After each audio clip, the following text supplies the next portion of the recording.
नमस्कार दोस्तों, मैं सत्यम मिश्रा और आप देख रहे हैं टीच ही लर्नर्स का यूट्यूब चैनल। दोस्तों, यहाँ पे थंबनेल देख के आपको समझ में आ गया होगा कि मैं किस विषय पे यहाँ पे आप सभी से चर्चा करने वाला हूँ। तो सबसे पहले दोस्तों आपको बता दें कि जो भी बच्चे एक या दो या तीन नंबर से जिनका सीटेट परीक्षा है वो रुक रहा है, तो फिर उनको बिल्कुल भी चिंता करने की ज़रूरत नहीं है। 2 से 3 अंक बढ़ने की पूरी उम्मीद है।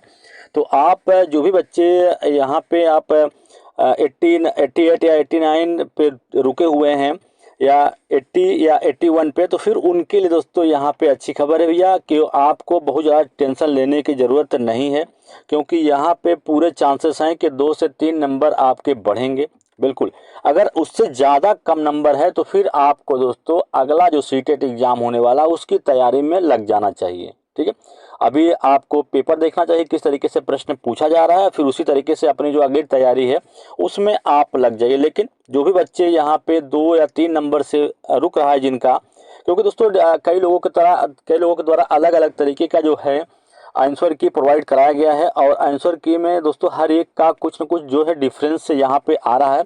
तो बच्चे इस चीज़ को लेकर काफ़ी परेशान है, जो कि बाउंड्री पे है जिनका 90 नंबर है, फिर किसी से मिला रहे हैं दोस्तों तो फिर उनका 90 नंबर से कम हो जा रहा है। तो फिर सबको यही है कि जब फाइनल आंसर की जो है आ जाती तो फिर अच्छा रहता, क्योंकि फाइनल आंसर की एकदम एग्जैक्ट होगी, उसमें फिर किसी प्रकार का कोई परिवर्तन जो है नहीं होगा, और उसके ऊपर दोस्तों पूरा विश्वास जो है यहाँ पे होगा। तो सबसे पहले मैं आपको बता दूँ कि यहाँ पे कि सीटेट में देखिए, सीटेट जो परीक्षा आपकी कंडक्ट होती है, सीटेट में अगर आप जो है जनरल कैटेगरी के हैं तो फिर आपके लिए 90 नंबर जो है वो चाहिए होता है पासिंग मार्क के लिए। वहीं अगर हम बात करें ओबीसी एससी की, तो इनके लिए होता है 82 नंबर पासिंग मार्क। ठीक है, तो इतना पासिंग मार्क चाहिए। तो फिर उन सब बच्चों के लिए वीडियो महत्वपूर्ण है जो कि अभी जनरल कैटेगरी के हैं और उनका नंबर जो है 88, 87, 88, ठीक है, या 89 है। ठीक है, तो इनके लिए दोस्तों अभी इंतजार करने की जरूरत है। इनको दोस्तों अभी फाइनल जो आंसर की है आएगी या आयोग का जो आंसर की आएगी उसका वेट करने की जरूरत है, क्योंकि इनके पूरे चांसेस हैं कि 2 से 3 नंबर आपके परीक्षा में बढ़ेंगे।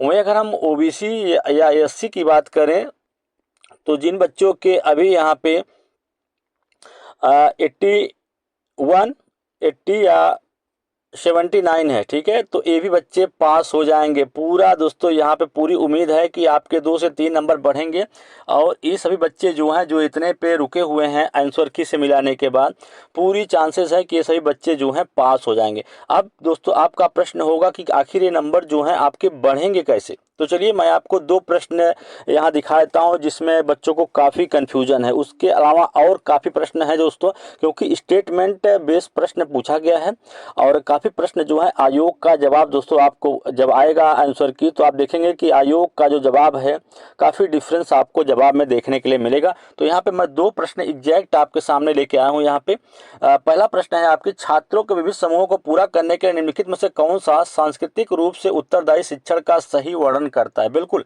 यहाँ पे सही वर्णन की बात की जा रही है। तो कुछ लोग दोस्तों यहाँ पे ऑप्शन नंबर 4 लगाए हैं, और काफ़ी लोग जो हैं ऑप्शन नंबर फर्स्ट का यूज़ यहाँ पे किए हैं। ठीक है, तो पहला मानकीकृत जो है इसको छोड़ दीजिए, ये तो आपका गलत है ही। ठीक है, सांस्कृतिक रूप से उत्तरदायी शिक्षण का, वहीं कुछ लोग सिर्फ अनुकूलित और विभेदित को सही जवाब मान रहे हैं, और कुछ लोग जो हैं सुविचार को भी इसमें शामिल कर लिए हैं।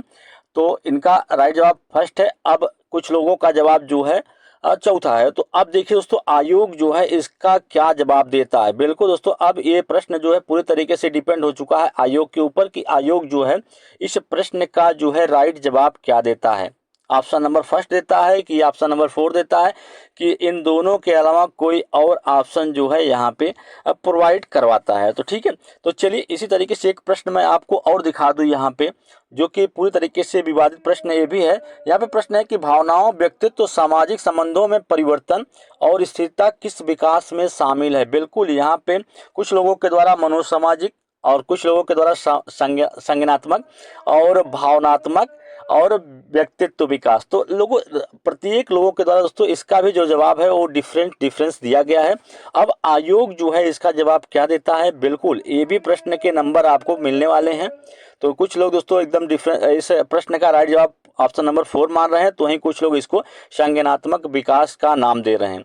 तो फिर इसका भी दोस्तों आपको एक नंबर यहाँ पे भी आपको मिलने वाला है कॉमन, और इसके अलावा एक नंबर यहाँ से आपको बिल्कुल, तो 2 नंबर तो दोस्तों ऐसे मिल गए। इसके अलावा अगर हम बात करें तो काफ़ी प्रश्न जो हैं और यहाँ पे, ठीक है, तो काफ़ी प्रश्न जो हैं आपके स्टेटमेंट बेस हैं, बिल्कुल भैया स्टेटमेंट बेस हैं। और इसमें से अब आयु काफ़ी प्रश्न ऐसे होंगे दोस्तों, काफ़ी प्रश्न की अगर हम बात करें तो काफ़ी प्रश्न का जो जवाब है, अब आयोग उस प्रश्न का क्या जवाब सोच के रखा है, आपको द्वारा क्या जवाब दिया गया है। तो काफ़ी स्टेटमेंट बेस्ड प्रश्न ऐसे हैं जिसका प्रश्न जो यहाँ पे आंसर की प्रोवाइड करवाया गया है कोचिंग संस्थानों के द्वारा। तो दोस्तों आपको काफ़ी परिवर्तन जो है वहाँ पे भी आपको परिवर्तन जो है देखने के लिए मिलने वाला है। तो बिल्कुल भैया वे जो विद्यार्थी 2 या 3 नंबर से अपने आप को फेल मान रहे हैं, ठीक है, तो ऐसे अभ्यर्थियों को चिंता करने की बिल्कुल भी ज़रूरत नहीं है। ऐसे अभ्यर्थी जो हैं अभी आंसर की का इंतजार करें कि आयोग का जो आंसर की जारी किया जाता है उसमें क्या परिवर्तन है, ठीक है। तो 2 से 3 नंबर वाले जो हैं वो बिल्कुल इंतजार करें। ऐसे विद्यार्थी जो हैं बिल्कुल दोस्तों पास होंगे।